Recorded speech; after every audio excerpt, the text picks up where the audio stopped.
നമസ്കാരം, middle east ന്യൂസിലേക്ക് സ്വാഗതം. നോക്കാം തലക്കെട്ടുകൾ. പശ്ചിമേഷ്യൻ സംഘർഷത്തിൽ വെടിനിർത്തൽ കരാറിന്റെ തുടർ ചർച്ചകൾ നാളെ പാകിസ്ഥാനിൽ. നിലവിലെ കരാറിലെ നിബന്ധനകൾ ഇറാൻ പാലിക്കുന്നതുവരെ സൈനിക വിന്യാസം തുടരുമെന്ന് ഡൊണാൾഡ് ട്രംപ്. ലബനനിൽ ആക്രമണം കടുപ്പിച്ച ഇസ്രായേൽ. ഹിസ്ബുള്ള നേതാവ് നയിം ഖാസിമിന്റെ അനന്തരവനെ കൊലപ്പെടുത്തി. ലബനനിൽ മരണം 200 കടന്നു. കേരളം വിധിയെഴുതി. മികച്ച പോളിംഗ്. വോട്ടിംഗ് ശതമാനം 78.2%. 6 മണി കഴിഞ്ഞും പല ബൂത്തുകളിലും വോട്ടർമാരുടെ നീണ്ട നിരയായിരുന്നു. 40-ലേറെ മണ്ഡലങ്ങളിൽ 80%-ലേറെ പോളിംഗ്. വോട്ടർമാർക്ക് നന്ദി പറഞ്ഞ നേതാക്കൾ.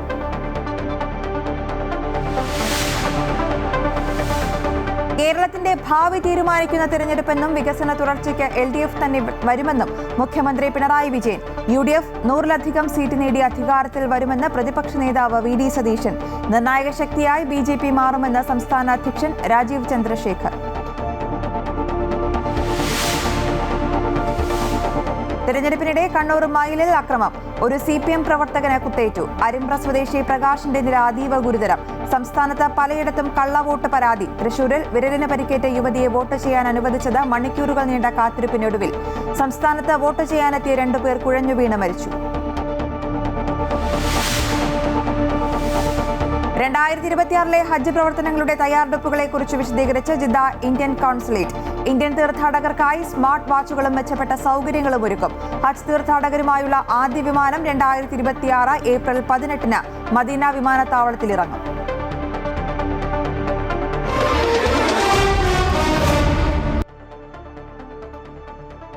ഇറാനുമായി ധാരണയിലെത്തിയ കരാറിലെ നിബന്ധനകൾ പൂർണ്ണമായും പാലിക്കപ്പെടുന്നതുവരെ ഇറാന് ചുറ്റുമുള്ള സൈനിക വിന്യാസം തുടരുമെന്ന് അമേരിക്കൻ പ്രസിഡന്റ് ഡൊണാൾഡ് ട്രംപ്. അതേസമയം പശ്ചിമേഷ്യൻ സംഘർഷത്തിൽ താൽക്കാലിക വെടിനിർത്തലിലേക്കെത്താനുള്ള കരാറിന്റെ തുടർ ചർച്ചകൾ നാളെ പാകിസ്ഥാനിൽ നടക്കും. ലബനനിലെ ഇസ്രായേൽ ആക്രമണങ്ങൾ, ഗൾഫ് രാജ്യങ്ങളിൽ ഇറാൻ നടത്തിയ ആക്രമണങ്ങൾ, ഹോർമൂസ് കടലിടുക്ക് തുറക്കുന്നതുമായി ബന്ധപ്പെട്ട അവ്യക്തത എന്നീ പ്രശ്നങ്ങളിൽ തട്ടി താൽക്കാലിക വെടിനിർത്തൽ പ്രതിസന്ധിയിലായ സാഹചര്യത്തിലാണ് വീണ്ടും ചർച്ചകൾക്ക് വഴിയൊരുങ്ങുന്നത്. ഇസ്രയേൽ ലബനനെ ആക്രമിച്ച് കൂട്ടക്കുരുതി നടത്തിയതിന് പിന്നാലെയാണ് ഇറാൻ UAEയും കുവൈറ്റും ഉൾപ്പെടെയുള്ള ഗൾഫ് രാജ്യങ്ങളെ കഴിഞ്ഞ ദിവസം ആക്രമിച്ചത്. ഇത് സമാധാന ചർച്ചകളെ പിന്നോട്ടടിക്കുമെന്ന് അമേരിക്കയും മധ്യസ്ഥ ചർച്ചകൾക്ക് ശ്രമം നടത്തിയ പാകിസ്ഥാനും ആരോപിച്ചിരുന്നു. എന്നാൽ വെടിനിർത്തൽ കരാറിൽ ലബനനെ ആക്രമിക്കില്ലെന്ന വ്യവസ്ഥ ഉൾപ്പെടുത്തിയിട്ടില്ലെന്ന് ഇസ്രയേൽ പ്രധാനമന്ത്രി ബെന്യാമിൻ നെതന്യാഹു വ്യക്തമാക്കി. അങ്ങനെയൊരു വാഗ്ദാനം കരാറിൽ ഉൾപ്പെടുത്തിയിട്ടില്ലെന്ന് ചർച്ചകളുടെ ഭാഗമായ US വൈസ് പ്രസിഡന്റ് JD വാൻസും സ്ഥിരീകരിച്ചു. അതേസമയം ലബനനിൽ ഇറാനും അമേരിക്കയും തമ്മിലുള്ള കരാറിലെ വ്യവസ്ഥകൾ സുതാര്യമെന്നും വെടിനിർത്തൽ വേണോ അതോ ഇസ്രയേലിനെ ഉപയോഗിച്ച് യുദ്ധം തുടരണോ എന്ന് അമേരിക്ക തീരുമാനിക്കട്ടെ എന്നാണ് ഇറാൻ വിദേശകാര്യമന്ത്രി അബ്ബാസ് അരാഗ്ചി പ്രതികരിച്ചത്. 41-ാം ദിവസവും തുടരുന്ന പശ്ചിമേഷ്യൻ സംഘർഷത്തിൽ താൽക്കാലിക വെടിനിർത്തലിലേക്ക് എത്താനുള്ള കരാറിന്റെ തുടർ ചർച്ചകൾ നാളെ പാകിസ്ഥാനിൽ നടന്നേക്കും. ലബനനിലെ ഇസ്രയേൽ ആക്രമണങ്ങൾ, ഗൾഫ് രാജ്യങ്ങളിൽ ഇറാൻ നടത്തിയ ആക്രമണങ്ങൾ, ഹോർമൂസ് കടലിടുക്ക് തുറക്കുന്നതുമായി ബന്ധപ്പെട്ട അവ്യക്തത എന്നീ പ്രശ്നങ്ങളിൽ തട്ടി താൽക്കാലിക വെടിനിർത്തൽ പ്രതിസന്ധിയിലായ സാഹചര്യത്തിലാണ് വീണ്ടും ചർച്ചകൾക്ക് വഴിയൊരുങ്ങുന്നത്. അതേസമയം ഇസ്രയേൽ ആക്രമണത്തിൽ കൊല്ലപ്പെട്ട 200-ഓളം പേർക്കായി ലബനൻ ദുഃഖാചരണം നടത്തി. ഹിസ്ബുള്ള കേന്ദ്രങ്ങൾ ലക്ഷ്യമിട്ട് IDF നടത്തിയ ആക്രമണത്തിൽ 1000-ലേറെ പേർക്കാണ് പരിക്കേറ്റത്. ആക്രമണത്തെ അപലപിച്ച് ബ്രിട്ടൻ രംഗത്തെത്തി. ഇസ്രയേൽ ലബനൻ വെടിനിർത്തലും ഇറാൻ അമേരിക്ക കരാറിന്റെ പരിധിയിൽ കൊണ്ടുവരണമെന്ന് ബ്രിട്ടൻ ആവശ്യപ്പെട്ടു. News desk Amrita TV. Iran US വെടിനിർത്തൽ കരാറിന്റെ 2-ാം ദിവസം UAEക്ക് നേരെ ആക്രമണ ശ്രമങ്ങളൊന്നും ഉണ്ടായില്ല. മിസൈൽ, ഡ്രോൺ ആക്രമണ ശ്രമങ്ങളൊന്നും ഉണ്ടായില്ലെന്ന് UAE പ്രതിരോധ മന്ത്രാലയം അറിയിച്ചു. ഫെബ്രുവരി 28-ന് ഇറാൻ ഇസ്രായേൽ US യുദ്ധം ആരംഭിച്ചതിനു ശേഷം ഇന്നലെ വരെ തുടർച്ചയായി UAEക്ക് നേരെ ഇറാൻ ആക്രമണ ശ്രമം നടത്തിയിരുന്നു. 537 ബാലിസ്റ്റിക് മിസൈലുകളും 26 ക്രൂയിസ് മിസൈലുകളും 2256 ഡ്രോണുകളുമാണ് ഇന്നലെ വരെ UAE നേരിട്ടത്. ആക്രമണ ശ്രമങ്ങളിൽ 13 പേർ കൊല്ലപ്പെടുകയും 224 പേർക്ക് പരിക്കേൽക്കുകയും ചെയ്തു. മേഖലയിലെ സംഘർഷ സാഹചര്യത്തിൽ രാജ്യം ഒരുമിച്ച് നിന്നതിന്റെ പശ്ചാത്തലത്തിൽ ദേശീയ പതാക ഉയർത്തി ഐക്യ സന്ദേശം ഉയർത്തിപ്പിടിക്കാൻ ആഹ്വാനം ചെയ്ത് UAE വൈസ് പ്രസിഡന്റും പ്രധാനമന്ത്രിയും ദുബായ് ഭരണാധികാരിയുമായ Sheikh Mohammed bin Rashid Al Maktoum. വീടുകൾക്കും സ്ഥാപനങ്ങൾക്കും വിദ്യാഭ്യാസ സ്ഥാപനങ്ങൾക്കും മുകളിൽ ദേശീയ പതാക ഉയർത്തണമെന്നാണ് ഷെയ്ഖ് മുഹമ്മദ് സമൂഹ മാധ്യമത്തിലൂടെ ആഹ്വാനം ചെയ്തത്. ഇറാൻ US വെടിനിർത്തൽ കരാറിന്റെ 2-ാം ദിവസമായ ഇന്ന് UAEക്ക് നേരെ ആക്രമണ ശ്രമങ്ങളൊന്നും തന്നെ ഉണ്ടായിട്ടില്ല.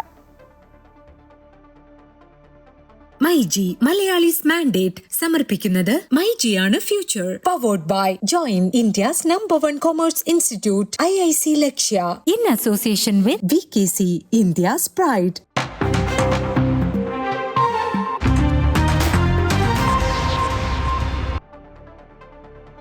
കേരളം വിധിയെഴുതി മികച്ച പോളിംഗ് ആണ് രേഖപ്പെടുത്തിയത്. വോട്ടിംഗ് ശതമാനം 78.2 6 മണി കഴിഞ്ഞും പല ബൂത്തുകളിലും വോട്ടർമാരുടെ നീണ്ട നിരയായിരുന്നു ഉണ്ടായിരുന്നത്. 40-ലേറെ മണ്ഡലങ്ങളിൽ 80%-ലേറെയായിരുന്നു പോളിംഗ്. വോട്ടർമാർക്ക് നന്ദി പറഞ്ഞ നേതാക്കൾ. അശ്വതി, തീർച്ചയായും ഏറ്റവും സുപ്രധാനമായ ജനവിധി ഇന്ന് രേഖപ്പെടുത്തിയിരിക്കുകയാണ് ജനങ്ങളൊക്കെ തന്നെയും. ഏറ്റവും അതിൽ ശ്രദ്ധേയമാകുന്നത് വളരെ ഏറ്റവും നിർണായകമായ ഒരു തെരഞ്ഞെടുപ്പാണ്. ആ തെരഞ്ഞെടുപ്പിൽ ഈ ആവേശമൊക്കെ തന്നെയും, അതായത് 23-24 ദിവസം നീണ്ടുനിന്ന ഈ ആവേശമൊക്കെ തന്നെയും, രാഷ്ട്രീയ പാർട്ടികളുടെ ആവേശം കൊടുമ്പിരി കൊണ്ട് പരസ്യപ്രചാരണമായിരുന്നു. ഈ ആവേശം അതേ രീതിയിൽ തന്നെയും വോട്ടർമാർക്കിടയിലും ആവേശം ഉണ്ടായിരുന്നു എന്ന് തന്നെയാണ് മനസ്സിലാക്കുന്നത്. അത് തന്നെയാണ് ഈ ഏറ്റവും മികച്ച ഒരു പോളിംഗ് ശതമാന കണക്കുകൾ നമുക്ക് വ്യക്തമാക്കുന്നത്. 78% കഴിഞ്ഞ് 79-ലേക്കൊക്കെ പോളിംഗ് കടക്കുന്നു എന്നാണ് ഏറ്റവും ഒടുവിൽ ഈ തെരഞ്ഞെടുപ്പ് കമ്മീഷൻ പുറത്തുവിട്ട കണക്കുകൾ. പക്ഷേ അത് അന്തിമമല്ല.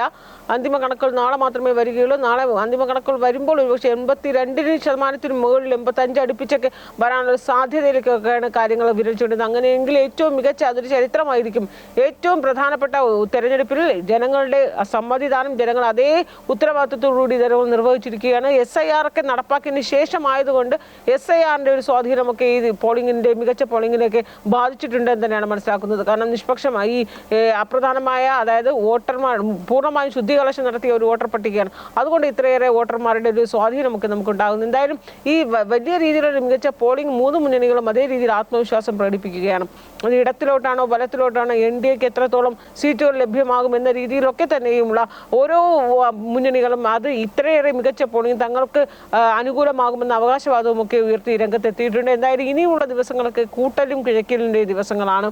കാരണം ഇത്രയേറെ പോളിംഗ് ശതമാനം എന്ന് പറയുന്നതും ഈ ജൻസി വോട്ടുകളുടെ ഒരു കടന്നുകയറ്റം വലിയ രീതിയിൽ തന്നെ സ്വാധീനിക്കുന്നുണ്ട് വോട്ടർമാരെ. അതുകൊണ്ട് ഈ കണക്കുകളൊക്കെ ഏത് രീതിയിലാണ്, അടിയൊഴുക്കൾ എങ്ങനെ വേണമെങ്കിലും എപ്പോൾ വേണമെങ്കിലും സംഭവിക്കാവുന്ന രീതിയിലാണ്.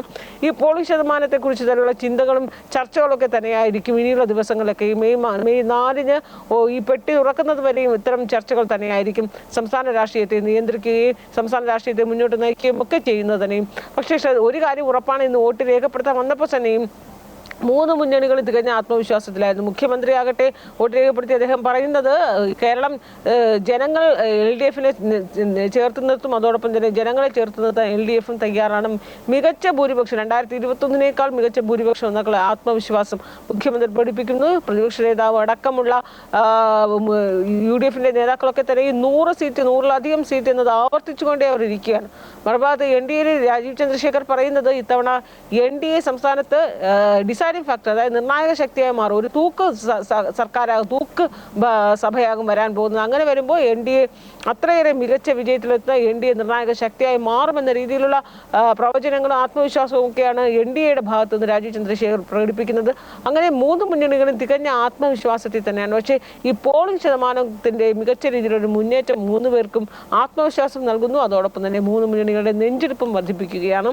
എന്തൊക്കെയായാലും ഈ 41 സീറ്റുകളാണ്, അല്ലെങ്കിൽ 40-41 എന്ന രീതി നിൽക്കുന്ന UDFനെ സംബന്ധിച്ച് ഇത് എങ്ങനെ ഒരു 100-ലേക്ക് കടക്കാൻ പറ്റുമെന്നുള്ളത് ഏറ്റവും അധികം തെക്കൻ ജില്ലകൾ, മധ്യ കേരളത്തിലെ പ്രധാന ജില്ലകൾ, ഇതൊക്കെയാണ് അവർ പ്രധാനമായും കണക്ക് കൂട്ടുന്നത്. തെക്കൻ ജില്ലകൾ നമുക്കറിയാം, ആകെയുള്ളത് തിരുവനന്തപുരം, കൊല്ലം, ആലപ്പുഴ എന്ന് പറയുമ്പോൾ തിരുവനന്തപുരം, കൊല്ലം, പത്തനംതിട്ട ഈ 3 ജില്ലകളിൽ കൂടി 30 മണ്ഡലങ്ങൾ. ഈ 30 മണ്ഡലങ്ങളിൽ 2021 ആകെയുള്ളത് 3 സീറ്റുകൾ മാത്രമാണ് UDF ഉള്ളത്. ആ 3 സീറ്റുകളിൽ നിന്നൊക്കെ തന്നെ തെക്കൻ ജില്ലകളിൽ കൂടുതൽ കേന്ദ്രീകരിച്ചാൽ മാത്രമേ, കൂടുതൽ സീറ്റുകൾ ലഭിച്ചാൽ മാത്രമേ മാന്ത്രിക നമ്പറിലേക്കൊക്കെ അവർക്ക് എത്താനാവുകയുള്ളൂ. പക്ഷേ അതൊക്കെ തന്നെയും ഈ മെയ് 4-ന് വോട്ടെണ്ണൽ ആരംഭിക്കുമ്പോൾ അതൊക്കെ തന്നെ മാറും.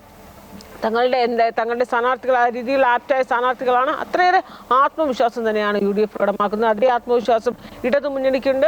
BJP വലിയ തികഞ്ഞ പ്രതീക്ഷയിലാണ് BJPയും ഉള്ളത്. എന്തായാലും ഈ പോളിംഗ്, ഇത്ര ഉയർന്ന പോളിംഗ് രേഖപ്പെടുത്തിയതോടുകൂടി സംസ്ഥാനത്ത് 3 മുന്നണികളും വലിയ രീതിയിലുള്ള പ്രതീക്ഷയാണ്. അതോടൊപ്പം തന്നെ ഏറ്റവും സുപ്രധാനമായ തെരഞ്ഞെടുപ്പിനെ ജനങ്ങൾ ആ ഉത്തരവാദിത്വത്തെ, ആ മഹത്തായ ഒരു തെരഞ്ഞെടുപ്പ് മഹോത്സവത്തിന്റെ ഏറ്റവും പ്രഥമ ഉത്തരവാദിത്വം ജനങ്ങൾ അതേ രീതിയിൽ പൂർണ്ണതയോട് നിറവേറ്റുന്നത് നമുക്ക് അഭിമാനിക്കാവുന്ന ഒരു വിഷയം തന്നെയാണ്. ശ്രുതി. ശരി, അൻഫിൽ ഡിസൂസയാണ് വിശദാംശങ്ങൾ നൽകിയത്. കേരളം വിധി എഴുതിയിരിക്കുകയാണ്. മികച്ച പോളിംഗ് ആണ് രേഖപ്പെടുത്തിയിട്ടുള്ളത്. വോട്ടിംഗ് ശതമാനം 78.2%. ആവേശത്തോടെ വിധിയെഴുതി ചലച്ചിത്ര താരങ്ങളും. നിയമസഭാ തിരഞ്ഞെടുപ്പിൽ പോളിംഗ് ആരംഭിച്ച ആദ്യ മണിക്കൂറിൽ തന്നെ വോട്ട് രേഖപ്പെടുത്തി ചലച്ചിത്ര താരങ്ങൾ. തിരുവനന്തപുരം മുടവൻമുകൾ സ്കൂളിൽ നടൻ മോഹൻലാൽ രാവിലെ തന്നെ വോട്ട് ചെയ്തു.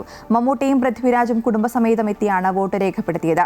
Irinjalakuda government girls higher secondary സ്കൂളിൽ ടൊവിനോ തോമസ് കുടുംബസമേതം വോട്ട് ചെയ്യാനെത്തി. ഇലക്ഷൻ ബ്രാൻഡ് അംബാസിഡർ കൂടിയാണ് ടൊവിനോ തോമസ്.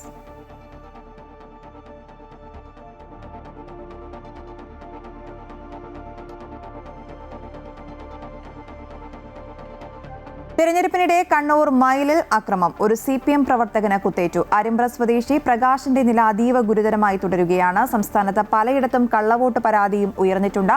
തൃശൂരിൽ വിരലിന് പരിക്കേറ്റ യുവതിയെ വോട്ട് ചെയ്യാൻ അനുവദിച്ചത് മണിക്കൂറുകൾ നീണ്ട കാത്തിരിപ്പിനൊടുവിലാണ്. സംസ്ഥാനത്ത് വോട്ട് ചെയ്യാനെത്തിയ 2 പേർ കുഴഞ്ഞു വീണ് മരിച്ചു. എല്ലാ തവണത്തെയും പോലെയും ഇത്തവണയും കള്ളവോട്ട് ആരോപണങ്ങൾക്ക് കുറവില്ല. കണ്ണൂർ, എറണാകുളം, ഇടുക്കി, പത്തനംതിട്ടയിലടക്കം പല മണ്ഡലങ്ങളിലും കള്ളവോട്ട് ആരോപണം ഉയർന്നു വന്നു. പതിവ് പോലെ സംസ്ഥാനത്ത് വ്യാപക കള്ളവോട്ട് പരാതിയാണ് ഇത്തവണയും ഉയർന്നു വന്നത്. പല ജില്ലകളിലെയും മണ്ഡലങ്ങളിൽ ആരോപണവുമായി സ്ഥാനാർത്ഥികളും മുന്നണികളും രംഗത്ത് വന്നു. എറണാകുളത്ത് കള്ളവോട്ട് പരാതി ഉയർന്നത് തൃപ്പൂണിത്തുറ മണ്ഡലത്തിലാണ്. ഇടക്കൊച്ചി സ്വദേശി കുഞ്ഞുമോളുടെ വോട്ട് മറ്റാരോ ചെയ്തുവെന്നാണ് പരാതി. ഇടക്കൊച്ചി അക്വിനാസ് കോളേജിലായിരുന്നു പോളിംഗ് സ്റ്റേഷൻ. പിന്നീട് ടെൻഡർ വോട്ട് രേഖപ്പെടുത്തി. തൃക്കാക്കര മണ്ഡലം പാലാരിവട്ടത്ത് വോട്ട് ചെയ്യാനെത്തിയ ആളുടെ പേരിൽ പോസ്റ്റൽ വോട്ടും കണ്ടെത്തി. അനൂപ് എന്ന ആളുടെ പേരിലാണ് പോസ്റ്റൽ വോട്ട് രേഖപ്പെടുത്തിയത്. അനൂപ് പോസ്റ്റൽ വോട്ടിന് അർഹതയുള്ള ആളല്ല. പത്തനംതിട്ട കവിയൂരിലും കള്ളവോട്ട് നടന്നതായി പരാതി ഉയർന്നു. 84-ാം നമ്പർ ബൂത്തിലാണ് കള്ളവോട്ട് നടന്നതായി ആരോപണം ഉയർന്നത്. സരോജിനി എന്ന വോട്ടർ വോട്ട് ചെയ്യാൻ എത്തിയപ്പോഴാണ് മറ്റാരോ വോട്ട് ചെയ്തതായി തിരിച്ചറിഞ്ഞത്. ആറന്മുള മണ്ഡലത്തിലും കള്ളവോട്ട് കണ്ടെത്തി. ഇലന്തൂർ 155-ാം നമ്പർ ബൂത്തിലാണ് അർച്ചന രവീന്ദ്രന്റെ പേരിൽ കള്ളവോട്ട് നടന്നത്. വോട്ട് ചെയ്യാൻ എത്തിയപ്പോഴാണ് മറ്റൊരാൾ വോട്ട് ചെയ്തതായി അറിഞ്ഞത്. തിരഞ്ഞെടുപ്പ് അധികൃതർക്ക് അർച്ചന പരാതി നൽകി. വടക്കാഞ്ചേരിയിലും വ്യാപക കള്ളവോട്ട് ആരോപണം ഉയർന്നു. ഗേൾസ് സ്കൂളിൽ വോട്ട് ചെയ്യാനെത്തിയ വടക്കാഞ്ചേരി സ്വദേശി സജീവിന്റെ വോട്ട് പോസ്റ്റൽ വോട്ട് ചെയ്തതായി കണ്ടെത്തിയതിനെ തുടർന്ന് പ്രതിഷേധവുമായി BJP രംഗത്തെത്തി. ചെങ്കള പഞ്ചായത്തിൽ 9 ബൂത്തുകളിൽ വ്യാപക കള്ളവോട്ട് ശ്രമം നടക്കുന്നതായി പരാതി ഉയർന്നു. പിന്നാലെ BJP സ്ഥാനാർത്ഥി വരണാധികാരിക്ക് പരാതി നൽകി. ആലപ്പുഴയിലും അമ്പലപ്പുഴയിലും കള്ളവോട്ട് പരാതികൾ ഉയർന്നു. ആലപ്പുഴയിൽ BJPയുടെ ബൂത്ത് പ്രസിഡന്റിന്റെ പേരിലും കള്ളവോട്ട് കണ്ടെത്തി. ഒറ്റപ്പാലത്തും കള്ളവോട്ട് നടന്നെന്ന ആരോപണം. വോട്ട് മറ്റാരോ രേഖപ്പെടുത്തിയെന്നാണ് പരാതി. അതിനിടെ പള്ളുരുത്തിയിൽ 2 സ്ത്രീകളുടെ വോട്ടുകൾ പരസ്പരം മാറി ചെയ്തു. ജാസ്മിൻ നവാസ്, ജാസ്മിൻ MK എന്നിവരുടെ വോട്ടുകളാണ് മാറി ചെയ്തത്. അതേസമയം സംസ്ഥാനത്ത് ഒറ്റപ്പെട്ടയിടങ്ങളിൽ ആക്രമ സംഭവങ്ങളും റിപ്പോർട്ട് ചെയ്തു. കണ്ണൂരിൽ വിവിധയിടങ്ങളിൽ സംഘർഷമുണ്ടായി. ധർമ്മടം കീഴത്തൂരിൽ കോൺഗ്രസ് പ്രവർത്തകന് നേരെ ആക്രമണമുണ്ടായി. കുഴിയിൽ പീടിയ പ്രഭാകരനാണ് മർദ്ദനമേറ്റത്. CPM പ്രവർത്തകരാണ് മർദ്ദിച്ചതെന്നാണ് പരാതി. മട്ടന്നൂർ, എളന്നൂരിൽ കള്ളവോട്ട് ആരോപിച്ച് UDF CPM പ്രവർത്തകർ തമ്മിൽ കയ്യാങ്കളിയും സംഘർഷവുമുണ്ടായി. സംഭവത്തിൽ 2 പേർക്ക് പരിക്കേറ്റു. CPM പ്രവർത്തകരാണ് മർദ്ദിച്ചതെന്നാണ് പരാതി. തലശ്ശേരി ഒളിവിലത്ത് UDF പ്രവർത്തകർ സബാദിന് മർദ്ദനമേറ്റതിനെ തുടർന്ന് ആശുപത്രിയിൽ പ്രവേശിപ്പിച്ചു. പയ്യന്നൂർ കാനായിൽ Congress booth agent Suresh Kanayi CPM പ്രവർത്തകർ മർദ്ദിച്ചതായും പരാതി ഉയർന്നു. പുഞ്ചക്കാട് കോൺഗ്രസ് പ്രവർത്തകനായ അഭിജിത്തിനെ ബൈക്കിലെത്തിയ 10ഓളം പേർ ആക്രമിച്ചു. തളിപ്പറമ്പ് മണ്ഡലം NDA സ്ഥാനാർത്ഥിയുടെ ഏജന്റിനെയും CPM ആക്രമിച്ചതായി പരാതി ഉയർന്നു. സ്ഥാനാർത്ഥി N ഹരിദാസിന്റെ ബൂത്ത് ഏജന്റ് K സോമനെയാണ് CPM ആക്രമിച്ചത്. കോഴിക്കോട് കുറ്റ്യാടി നടുപ്പൊയിൽ കള്ളവോട്ട് ചോദ്യം ചെയ്ത UDF ബൂത്ത് ഏജന്റുമാരെ മർദ്ദിച്ചതായും പരാതി ഉയർന്നു. രാഹുൽ ചാലിൽ, ഷെഫീഖ് എന്നിവർക്കാണ് മർദ്ദനമേറ്റത്. കൊല്ലം പുനലൂരിൽ ബൂത്തിന് സമീപം വോട്ട് പിടിക്കാൻ നിന്നെന്നാരോപിച്ച് LDF UDF കയ്യാങ്കളിയുണ്ടായി. Vilakkuvattom LP school ബൂത്തിന് മുൻപിലായിരുന്നു സംഭവം. ഉദിനൂരിലും വനിതാ ബൂത്ത് ഏജന്റിന് നേരെ CPM പ്രവർത്തകർ നായ്ക്കർണപ്പൊടി പ്രയോഗം നടത്തിയതായി പരാതി. UDFന്റെ 154-ാം ബൂത്തിലെ T രതിലയ്ക്കെതിരെയാണ് ആക്രമണമുണ്ടായത്. ഇവരെ സ്വകാര്യ ആശുപത്രിയിൽ പ്രവേശിപ്പിച്ചു. വിവിധ ബ്യൂറോകൾക്കൊപ്പം ന്യൂസ് ഡെസ്ക് അമൃത ന്യൂസ്. കൊല്ലത്ത് തെരഞ്ഞെടുപ്പ് ദിനത്തിൽ വോട്ടർമാർക്ക് നവ്യാനുഭവം സമ്മാനിച്ച രാജ്യാന്തര നിലവാരത്തിൽ സജ്ജീകരിച്ച ബൂത്ത് ശ്രദ്ധേയമായി. Thangassery infant Jesus Anglo Indian higher secondary സ്കൂളിലാണ് പ്രത്യേക സൗകര്യങ്ങളോടെ ബൂത്ത് ഒരുക്കിയത്. കൊല്ലം നിയോജക മണ്ഡലത്തിലെ 86-ാം നമ്പർ ബൂത്തിലാണ് വോട്ടർമാർക്ക് കൂടുതൽ സൗകര്യപ്രദമായ അനുഭവം നൽകാൻ എല്ലാത്തരം സംവിധാനങ്ങളുമായി ബൂത്ത് സജ്ജീകരിച്ചത്. വിശ്രമമുറി, നഴ്സിംഗ്, ഫീഡിംഗ് റൂം, കുട്ടികൾക്കായുള്ള കളിസ്ഥലം, ലഘുഭക്ഷണശാല, ശൗചാലയങ്ങൾ എന്നിവ ഉൾപ്പെടെ വിവിധ സൗകര്യങ്ങൾ ഇവിടെ ഒരുക്കി. ജില്ലയിൽ ഒരു രാജ്യാന്തര നിലവാരത്തിലുള്ള ബൂത്ത് ഒരുക്കണമെന്ന തെരഞ്ഞെടുപ്പ് കമ്മീഷന്റെ നിർദ്ദേശപ്രകാരമാണ് ഈ പ്രത്യേക സംവിധാനങ്ങൾ ഏർപ്പെടുത്തിയത്. വോട്ടർമാരെ ഇതിലേക്ക് ആകർഷിക്കുക, നാളെ വീണ്ടും അടുത്ത പ്രാവശ്യം അവർക്ക് ഇതേ ഒരു മനോഭാവത്തോടു കൂടി ഈ ബൂത്തിലേക്ക് എത്തണം. അതിനു വേണ്ടിയിട്ടാണ് ഇലക്ഷൻ കമ്മീഷൻ ഓരോ വർഷവും ഓരോ ബൂത്ത് ഇങ്ങനെ സെലക്ട് ചെയ്യുന്നത്. Thangassery infant Jesus Anglo Indian higher secondary സ്കൂളിലെ അധ്യാപകരുടെ സേവനവും ഇവിടെ ഒരുക്കിയിരുന്നു. രാജ്യത്തുള്ള സ്നേഹം, ജനാധിപത്യത്തിലുള്ള സ്നേഹം, എല്ലാവരും വന്ന് സൗകര്യപ്രദമായിട്ട് വോട്ട് ചെയ്യണം, വീണ്ടും ഈ ഒരു വോട്ടിംഗ് രീതിയൊക്കെ പ്രോത്സാഹിപ്പിക്കണം. അങ്ങനെയാണ് ഈ ഒരു ക്രമീകരണം ചെയ്തത്. സ്കൂൾ കോമ്പൗണ്ടിൽ നിന്ന് ബൂത്തിലേക്കുള്ള വഴിയിൽ കാർപ്പറ്റ് വിരിച്ചും ഹെൽപ്പ് ഡെസ്കുകളും വിശ്രമ സൗകര്യങ്ങളും ഒരുക്കിയും വോട്ടർമാരെ സ്വീകരിച്ചു. വയോധികരും ഭിന്നശേഷിക്കാരും ബൂത്തിലേക്ക് എളുപ്പത്തിലെത്താൻ വോളണ്ടിയർമാരുടെ സേവനവും ലഭ്യമാക്കി. വീൽചെയർ സൗകര്യവും റാമ്പ് സംവിധാനവും ഉപയോഗിച്ച് പടികൾ കയറാൻ ബുദ്ധിമുട്ടുള്ളവരെ ബൂത്തിലേക്ക് എത്തിക്കുന്നതിലും പ്രത്യേക ശ്രദ്ധ നൽകി. കുഞ്ഞുങ്ങളുമായി എത്തുന്ന അമ്മമാർക്ക് പ്രത്യേക മുറികളും സൗകര്യങ്ങളും ഒരുക്കിയിരുന്നു. അടിയന്തര സാഹചര്യം നേരിടാൻ മെഡിക്കൽ സംഘവും ആംബുലൻസും സജ്ജമാക്കി. കന്നി വോട്ടർമാർക്ക് മധുരപലഹാരങ്ങൾ വിതരണം ചെയ്തതും ശ്രദ്ധേയമായി. അമൃത ന്യൂസ്, കൊല്ലം. 2026 ഹജ്ജ് പ്രവർത്തനങ്ങളുടെ തയ്യാറെടുപ്പുകളെക്കുറിച്ച് ജിദ്ദ ഇന്ത്യൻ കോൺസുലേറ്റ് വിശദീകരിച്ചു. ഇന്ത്യൻ തീർത്ഥാടകർക്കായി സ്മാർട്ട് വാച്ചുകളും മെച്ചപ്പെട്ട സൗകര്യങ്ങളും ഉണ്ടായിരിക്കും. ഹജ്ജ് തീർത്ഥാടകർക്കായുള്ള ആദ്യ വിമാനം 2026 ഏപ്രിൽ 18 മദീന വിമാനത്താവളത്തിൽ ഇറങ്ങും. 2026 ഹജ്ജ് ഒരുക്കങ്ങൾ വിലയിരുത്തുന്നതിനായി ഇന്ത്യൻ സർക്കാരിന്റെ ന്യൂനപക്ഷ മന്ത്രാലയത്തിൽ നിന്നുള്ള ഉന്നതതല പ്രതിനിധി സംഘം ജിദ്ദയിലെത്തി.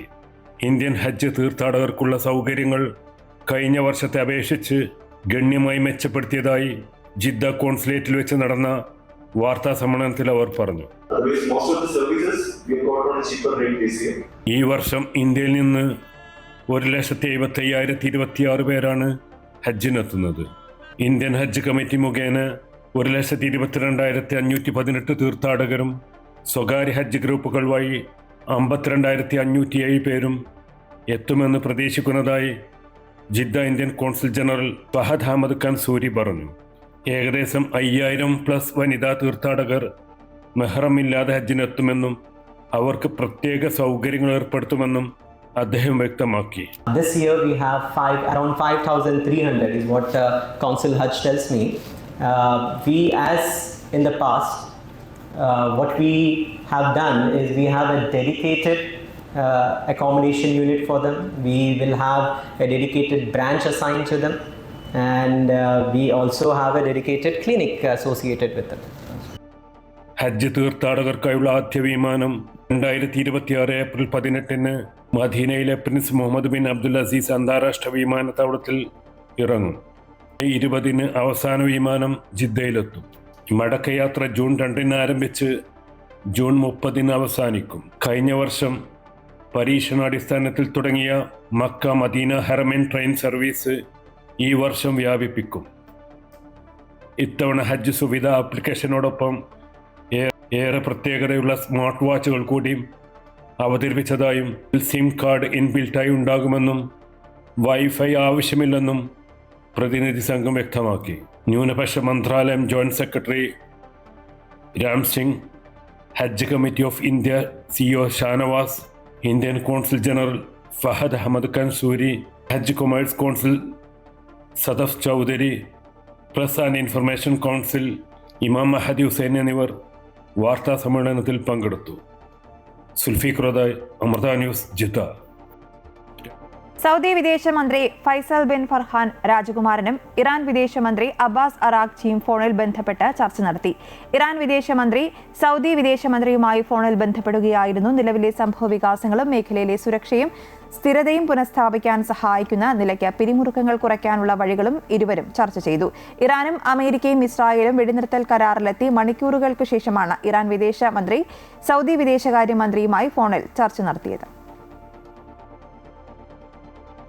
സൗദി കിരീടാവകാശി അമീർ മുഹമ്മദ് ബിൻ സൽമാൻ ബ്രിട്ടൻ പ്രധാനമന്ത്രി കിർ സ്റ്റാർമറുമായി ജിദ്ദയിൽ കൂടിക്കാഴ്ച നടത്തി. ബുധനാഴ്ച ജിദ്ദയിലായിരുന്നു ഇരു നേതാക്കളുമായുള്ള കൂടിക്കാഴ്ച നടന്നത്. ഇരു രാജ്യങ്ങളും തമ്മിലുള്ള ദീർഘകാല ചരിത്ര ബന്ധം വിലയിരുത്തിയ നേതാക്കൾ വിവിധ മേഖലകളിൽ നിലവിലുള്ള തന്ത്രപ്രധാന പങ്കാളിത്തവും കൂടുതൽ വിപുലീകരിക്കാനുള്ള വഴികളെക്കുറിച്ചും ചർച്ച ചെയ്തു. കുവൈറ്റ് അന്താരാഷ്ട്ര വിമാനത്താവളത്തിലേക്കുള്ള വിമാനങ്ങൾക്ക് ഇതുവരെ ഔദ്യോഗിക അനുമതികൾ നൽകിയിട്ടില്ലെന്ന് general authority of civil aviation. ഇത് സംബന്ധിച്ച് സോഷ്യൽ മീഡിയകളിൽ പ്രചരിക്കുന്ന വാർത്തകൾ തെറ്റാണെന്നും DGCA വക്താവ് അബ്ദുള്ള അൽ രാജ്ഹി വ്യക്തമാക്കി. ഒരു വിമാന കമ്പനിയുടെ പേരിലുള്ള സോഷ്യൽ മീഡിയ പോസ്റ്റ് കുവൈറ്റ് അന്താരാഷ്ട്ര വിമാനത്താവളത്തിൽ നിന്നുള്ള വിമാന സർവീസുകൾ പുനരാരംഭിക്കുന്നതായി തെറ്റായി റിപ്പോർട്ട് ചെയ്തതാണെന്ന് അതോറിറ്റിയുടെ ഔദ്യോഗിക വക്താവ് അബ്ദുള്ള അൽ രാജ്ഹി വ്യക്തമാക്കി. മേഖലയിലെ രാഷ്ട്രീയ സുരക്ഷാ സാഹചര്യങ്ങൾ കാരണം ഫെബ്രുവരി 28 മുതൽ കുവൈറ്റ് അന്തർദേശീയ വിമാനത്താവളം അടച്ചിട്ടിരിക്കുകയാണെന്നും അദ്ദേഹം പറഞ്ഞു. ദുബായ് മുനിസിപ്പാലിറ്റി സേവനങ്ങൾക്കുള്ള ഫീസ് ഇനി മുതൽ ലുലു എക്സ്ചേഞ്ച് ശാഖകൾ വഴി അടയ്ക്കാം. ഇതിനായുള്ള ധാരണാപത്രത്തിൽ ലുലു എക്സ്ചേഞ്ചും ദുബായ് മുനിസിപ്പാലിറ്റിയും ഒപ്പുവച്ചു. വ്യക്തികൾക്കും സ്ഥാപനങ്ങൾക്കും ഈ സേവനം പ്രയോജനപ്പെടുത്താം. മുനിസിപ്പാലിറ്റി സേവനങ്ങൾക്കുള്ള ഫീസും പിഴകളും പണമായോ ചെക്കുകൾ വഴിയോ ലുലു എക്സ്ചേഞ്ച് ബ്രാഞ്ചുകളിലൂടെ അടയ്ക്കാൻ സാധിക്കും. Dubai municipality corporate support sector acting chief executive officer Sayed Ismail Al ഹാഷ്മിയും ലുലു എക്സ്ചേഞ്ച് സിഇഒ തമ്പി സുദർശനുമാണ് ധാരണാപത്രത്തിൽ ഒപ്പുവച്ചത്. കുവൈറ്റിൽ ലൈസൻസ് ഇല്ലാത്ത തോക്കുകൾ, വെടിക്കോപ്പുകൾ, സ്ഫോടക വസ്തുക്കൾ എന്നിവ കൈവശം വെച്ചവർക്കും കീഴടങ്ങുന്നതിന് അനുവദിച്ചിരുന്ന ഗ്രേസ് പീരീഡ് അവസാനിച്ചതായി ആഭ്യന്തര മന്ത്രാലയം. നിയമപരമായ പദവി ശരിയാക്കുന്നതിനും സമൂഹ സുരക്ഷ വർദ്ധിപ്പിക്കുന്നതിനും അവസരം നൽകുന്നതിനാണ് ഈ ഗ്രേഡ് പീരീഡ് അനുവദിച്ചത്. പൗരന്മാർ കാണിച്ച ശ്രദ്ധേയമായ സഹകരണത്തെ ആഭ്യന്തര മന്ത്രാലയം അഭിനന്ദിക്കുകയും ഗ്രേസ് പീരീഡിൽ ലൈസൻസ് ഇല്ലാത്ത ആയുധങ്ങളിൽ കീഴടങ്ങിയ എല്ലാവർക്കും നന്ദി പറയുകയും ചെയ്തു. ഈ ഗ്രേസ് പീരീഡ് അവസാനിക്കുമ്പോൾ രാജ്യത്ത് നിലവിലുള്ള ചട്ടങ്ങൾക്കും നിയമങ്ങൾക്കും അനുസൃതമായി ലൈസൻസ് ഇല്ലാത്ത ആയുധങ്ങൾ കൈവശം വയ്ക്കുകയോ ഉപയോഗിക്കുകയോ ചെയ്യുന്നതായി കണ്ടെത്തിയാൽ ഏതൊരാൾക്കുമെതിരെയും നിയമം കർശനമായി പ്രയോഗിക്കുമെന്ന് മന്ത്രാലയം അറിയിച്ചു. ഗൾഫ് പ്രവാസികളുടെ വിഷു ആഘോഷങ്ങൾക്കായി കേരളത്തിൽ നിന്നും പച്ചക്കറികളും പഴങ്ങളും എത്തിച്ച് ലുലു ഗ്രൂപ്പ്. കണിക്കൊന്നകളും തൂഷനിലയും നാളികേരം ഉൾപ്പെടെയുള്ള ഉൽപ്പന്നങ്ങളുമാണ് ലുലു UAEയിൽ എത്തിച്ചത്. കൊച്ചിയിൽ നിന്നും പ്രത്യേക വിമാനങ്ങളിലാണ് 3200 ടണ്ണിലേറെ പഴം, പച്ചക്കറികൾ എത്തിച്ചത്. GCC രാജ്യങ്ങളിലെ ലുലു സ്റ്റോറുകളിൽ നിന്നും ഉപഭോക്താക്കൾക്ക് ഉൽപ്പന്നങ്ങൾ ലഭിക്കും. 20-ലധികം ഉൽപ്പന്നങ്ങളാണ് ഇത്തരത്തിൽ ലഭിക്കുക. വാശിയേറിയ പോരാട്ടത്തിനൊടുവിൽ നടന്ന വോട്ടെടുപ്പിൽ അസമിൽ മികച്ച പോളിംഗ്. 86% മുകളിൽ പോളിംഗ് രേഖപ്പെടുത്തി. വോട്ടെടുപ്പുമായി ബന്ധപ്പെട്ട അക്രമങ്ങളിൽ 30ഓളം പേർക്ക് പരിക്കേറ്റതായും 7 പേരെ അറസ്റ്റ് ചെയ്തതായും ഉദ്യോഗസ്ഥർ അറിയിച്ചു. സംസ്ഥാനത്ത് ഭരണ തുടർച്ച ഉണ്ടാകുമെന്ന് മുഖ്യമന്ത്രി ഹിമന്ത ബിശ്വ ശർമ്മയും മെയ് 4-ന് പുതിയ സർക്കാർ ഉണ്ടാകുമെന്ന് കോൺഗ്രസും പ്രതികരിച്ചു. BJPയും കോൺഗ്രസും നേർക്കുനേർ പോരാടുന്ന അസം നിയമസഭാ തെരഞ്ഞെടുപ്പിൽ മികച്ച പോളിംഗ് രേഖപ്പെടുത്തി. 2021 നിയമസഭാ തെരഞ്ഞെടുപ്പിൽ 82.04% പോളിംഗ്. ഇത്തവണ 86 മുകളിൽ വോട്ടിംഗ് ശതമാനം രേഖപ്പെടുത്തി. 2.5 കോടിയിലധികം വോട്ടർമാരുള്ള സംസ്ഥാനത്ത് 722 സ്ഥാനാർത്ഥികളാണ് ജനവിധി തേടിയത്. ഏറ്റവും കൂടുതൽ പോളിംഗ് രേഖപ്പെടുത്തിയത് ദൽഗാം മണ്ഡലത്തിലാണ്. 94.57%. 35 ജില്ലകളിലായി 31,490 പോളിംഗ് സ്റ്റേഷനുകൾ ക്രമീകരിച്ചിരുന്നു. വോട്ടെടുപ്പുമായി ബന്ധപ്പെട്ട സംഘർഷങ്ങളിൽ 30 പേർക്ക് പരിക്കേറ്റിട്ടുണ്ടെന്നും 7 പേരെ അറസ്റ്റ് ചെയ്തതായും ഉദ്യോഗസ്ഥർ അറിയിച്ചു. തുടർഭരണം ഉറപ്പാണെന്ന് മുഖ്യമന്ത്രിയും ജലുക്ബാരിയിലെ സ്ഥാനാർത്ഥിയുമായ ഹിമന്ത ബിശ്വ ശർമ്മ വോട്ട് രേഖപ്പെടുത്തിയ ശേഷം പറഞ്ഞു. കോൺഗ്രസ് സംസ്ഥാനത്ത് അപ്രസക്തമാണെന്നും അദ്ദേഹം ചൂണ്ടിക്കാട്ടി. कांग्रेस पार्टी है, कहाँ रहता है ये पार्टी, कहाँ है ये कांग्रेस, क्या पार्टी है ये, मैं तो नाम भी नहीं सुना हूँ, क्या चीज बताइए तो थोड़ा. മെയ് 4-ന് അസമിൽ പുതിയ സർക്കാർ വരുമെന്ന് വോട്ട് രേഖപ്പെടുത്തിയ ശേഷം അസം കോൺഗ്രസ് പ്രസിഡന്റും ജോർഹാട്ട് മണ്ഡലത്തിലെ സ്ഥാനാർത്ഥിയുമായ ഗൗരവ് ഗൊഗോയ് പറഞ്ഞു. BJPക്കെതിരെ ജനങ്ങൾ വിധിയെഴുതുമെന്നും ഗൗരവ് ഗൊഗോയ് വ്യക്തമാക്കി. 2021 നിയമസഭാ തെരഞ്ഞെടുപ്പിൽ ആകെ 126 മണ്ഡലങ്ങളിൽ 80-ലധികം സീറ്റുകൾ നേടിയായിരുന്നു BJP സഖ്യം ഭരണ തുടർച്ച നേടിയത്. അമൃത ന്യൂസ്, ന്യൂഡൽഹി.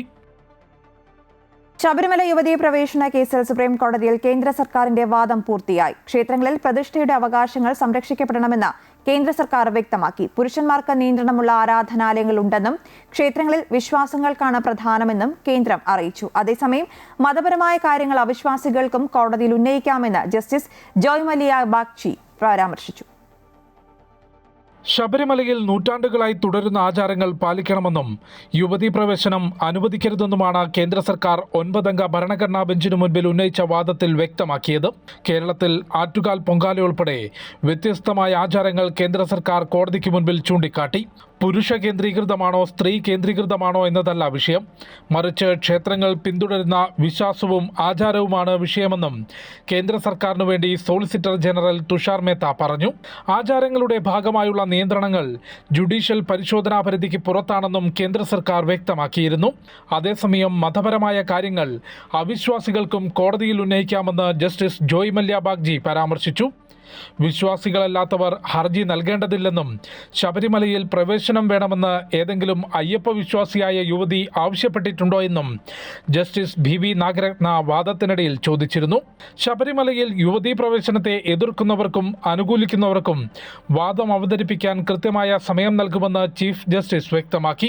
ശബരിമല യുവതീ പ്രവേശനം ഉൾപ്പെടെ വിവിധ മതാചാരങ്ങളുമായി ബന്ധപ്പെട്ട ഹർജികൾ ചീഫ് ജസ്റ്റിസ് സൂര്യകാന്ത് അധ്യക്ഷനായ 9-അംഗ ഭരണഘടനാ ബെഞ്ച് പരിശോധിക്കും. അമൃത ന്യൂസ്, ന്യൂഡൽഹി. വനിതാ സംവരണ ഭേദഗതി ബില്ലിൽ എല്ലാ MPമാരുടെയും പിന്തുണ അഭ്യർത്ഥിച്ച് പ്രധാനമന്ത്രി നരേന്ദ്രമോദി. സ്ത്രീ ശാക്തീകരണം വികസിത ഇന്ത്യയിലേക്കുള്ള കുതിപ്പ് കൂട്ടുമെന്ന് പ്രധാനമന്ത്രി പറഞ്ഞു. ബില്ല് രാജ്യം ഒറ്റക്കെട്ടായി പാസാക്കണമെന്നാവശ്യപ്പെട്ട് നരേന്ദ്രമോദി പത്രങ്ങളിൽ ലേഖനമെഴുതി. സമവായം അഭ്യർത്ഥിച്ച ഇൻസ്റ്റഗ്രാം വീഡിയോയും മോദി പുറത്തിറക്കി. 2029 മുതലുള്ള പാർലമെന്റ് നിയമസഭാ തെരഞ്ഞെടുപ്പുകളിൽ വനിതാ സംവരണം നടപ്പാക്കണമെന്ന് മോദി വ്യക്തമാക്കി. സമവായത്തിന് എല്ലാ പാർട്ടികളും തയ്യാറാകണമെന്നും മോദി ആവശ്യപ്പെട്ടു. സീറ്റുകളുടെ എണ്ണം കൂട്ടാനുള്ള നീക്കമടക്കം അംഗീകരിക്കില്ലെന്നാണ് കോൺഗ്രസ് സ്വീകരിച്ചിരിക്കുന്ന നയം.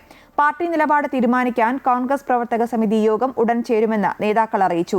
പ്രതിപക്ഷത്ത് ഭിന്നതയുണ്ടാക്കാനാണ് സർക്കാർ നീക്കമെന്നും കോൺഗ്രസ് ആരോപിക്കുന്നു.